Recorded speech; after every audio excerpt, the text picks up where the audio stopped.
पहा ह्यो ढवळ्या दाढीचा म्हातारा, शातीर म्हातारा काय म्हणतो ते ऐकून घ्या, लक्षपूर्वक ऐका.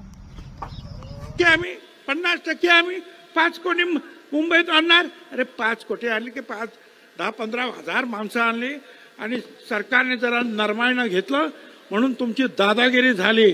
जरा समाजाला विरोध नाही, हे फक्त त्याचे दारूवाले, वाळू चोर यांनी आणलेले लोक, या दरिंदे पाटलाने आणलेले त्याचे ते लोक काय हैदोस घातला.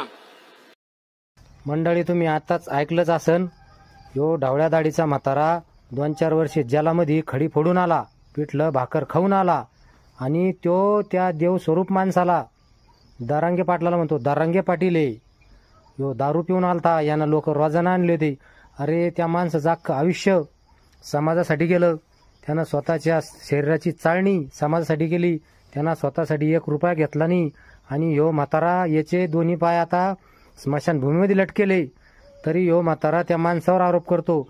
अरे याची अख्खी जिंदगी स्वतःच्या 7 पिढ्याची कमाई करण्यात गेली आणि ह्यो त्या माणसाला म्हणतो की यांना रोजानं आणले असतील आणि 10-15च होते, मराठ्याला आमचा विरोध नाही आहे.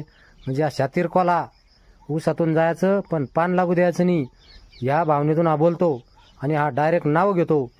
अरे याचे दोन्ही पाय तिडं असताना सुद्धा याला एवढी गुरमी आहे, तर तरुणपणात हा कसा असन. बरा तरी जेलची हवा खाऊन आला, बरा तिथंच कायमचा गायब नाही झाला, तरी सुद्धा याला एवढी रग आहे. तुम्हाला काय वाटतं त्याच्याविषयी कमेंट करून नक्की सांगा.